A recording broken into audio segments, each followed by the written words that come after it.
Minha diretoria terminou São Paulo e Vasco na Copa do Brasil. Lamentavelmente o São Paulo ganhou e está classificado. Eu não sei o que está acontecendo, mas o São Paulo ainda tendo sorte na Copa do Brasil, ou seja, o planeta tem alguma coisa muito errada, porque isso não é normal. O Vasco teve 2 jogadores expulsos e falar do jogo hoje se torna até um pouco idiota, porque não teve jogo. Né? O jogo quase não aconteceu. O jogo aconteceu durante 30 e poucos minutos, onde o Vasco inclusive chegou a fazer um gol no São Paulo, que a bola resvalou no braço do jogador do Vasco, o juiz anulou corretamente. No VAR, né? No campo ele tinha dado. Mas, durante o jogo,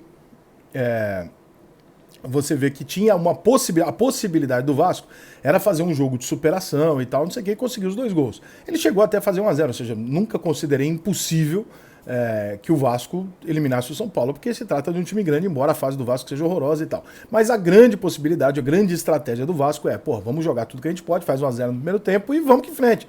Né? Vamos tentar os 2-0, levar para os pênaltis e tal, era o que o Vasco podia fazer. Aos 34 minutos, o nosso querido Léo Jabá encerra a partida e define a classificação para o São Paulo, porque evidentemente não vai ser com 10 jogadores que o Vasco vai fazer algo que com 11 para muita gente era absolutamente, não diria impossível, mas bem improvável. Então, naquele momento em que o Léo Jabá é corretamente expulso, porque ele não tira o pé, ele deixa o pé pro alto, não tinha necessidade, ele podia ter baixado o pé, ele podia ter talvez segurado para trás, enfim, ele deixou o pé, né, no Reinaldo, então a expulsão foi justa e naquele momento individualmente o Léo Jabá acabou com a possibilidade do Vasco conseguir uma classificação. Não estou dizendo aqui que o jogo estava para o Vasco, que o Vasco ganharia, não é isso. Mas havia um jogo. O jogo tinha algum equilíbrio. O Vasco também atacava, o São Paulo também. Podia entrar uma bola ali, como o Vasco já tinha até acertado um gol ali com o Cano. Podia entrar uma bola e o jogo ser outro. O Léo Jabá afunda qualquer possibilidade do Vasco vencer o jogo. Aí o São Paulo faz 2 gols com o Rigoni e o Benítez, os 2 argentinos do São Paulo. O Vasco tem mais um jogador expulso, né? O Castan, num lance que não sei se chega a ser interpretativo, porque era o último homem, mas assim, ele não deu no jogador de São Paulo, né? É difícil, essas horas no futebol é meio complicado. Mas ali já tava 2-0, tá tudo resolvido e tal. Não tinha muito. 2-1, na verdade. O Liseiro já tinha feito um contra, mas não tinha muito o que ser feito pelo Vasco. Eu acho que o Vasco poderia ter saído dessa eliminação forte. Tô aqui clicando aqui nas estatísticas do jogo para ver se tem alguma coisa interessante aqui. Não, São Paulo teve mais chutes a gol, 19-7. Mais posse de bola, 68-32. Todos os números do jogo indicam que o São Paulo foi melhor. O São Paulo teve 3 lances de quase gol, o Vasco teve apenas 1. Então não dá para nenhum vascaíno sair do jogo de hoje querendo colocar qualquer situação ou qualquer senão. Claro, se não fosse expulso, o jogo poderia ser diferente, mas foi expulso o jogador do Vasco e é assim que a banda toca. Nesse cenário, o que o Vasco eu acho que gostaria e que deveria ter em mente, não só a classificação? Sair desse jogo por cima.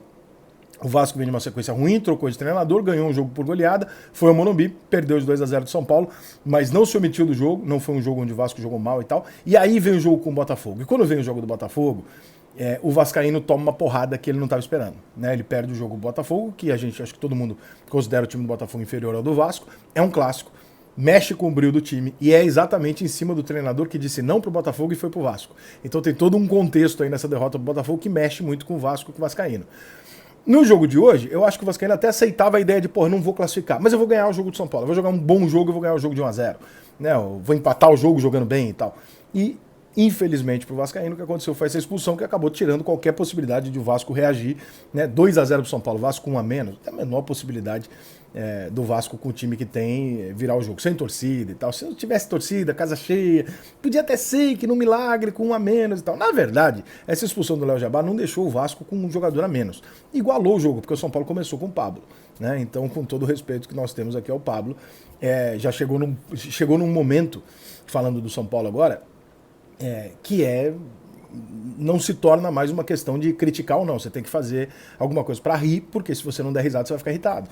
Então, ou você xinga o Pablo ou você dá risada da situação, porque é completamente absurdo a sequência do Pablo no São Paulo. É uma coisa surreal. Todos os jogos o Pablo erra todos os domínios, ele mata todos os contra-ataques e quando ele tem a bola na cara do gol, ele chuta para fora ou chuta fraco. Ele não consegue jogar futebol.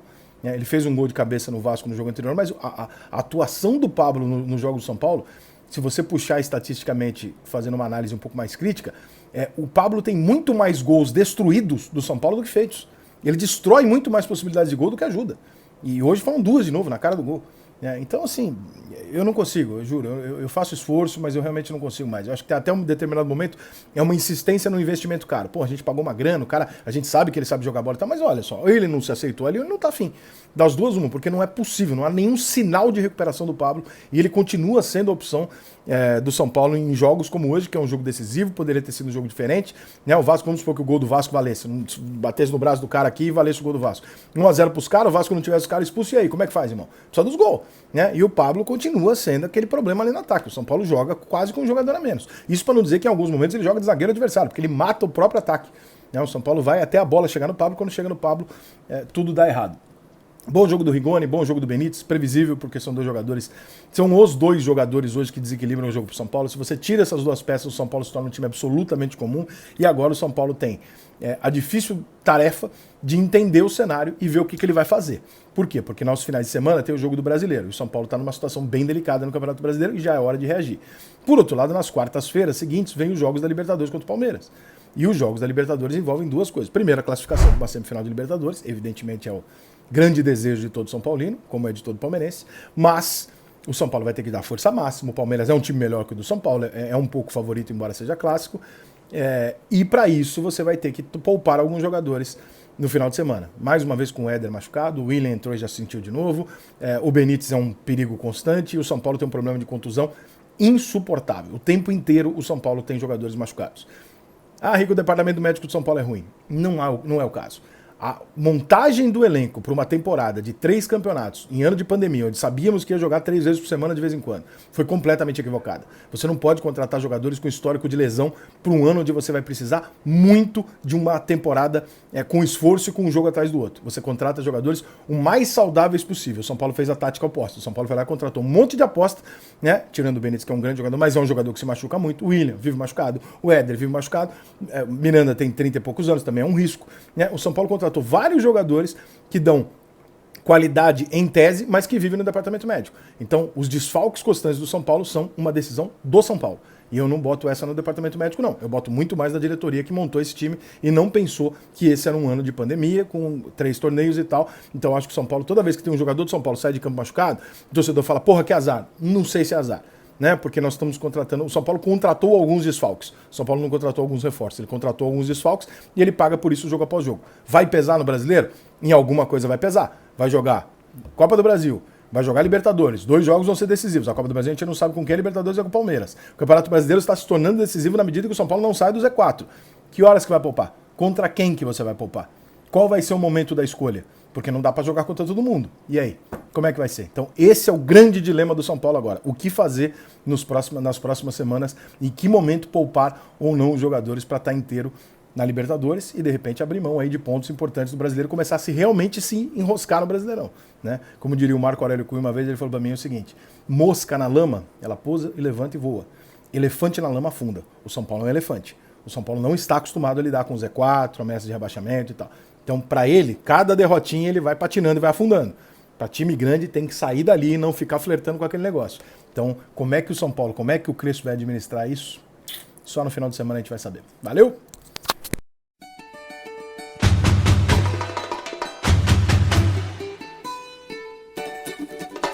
Mostrando a minha identidade, eu posso provar a verdade a essa gente. Como eu sou da mocidade independente, vamos mostrar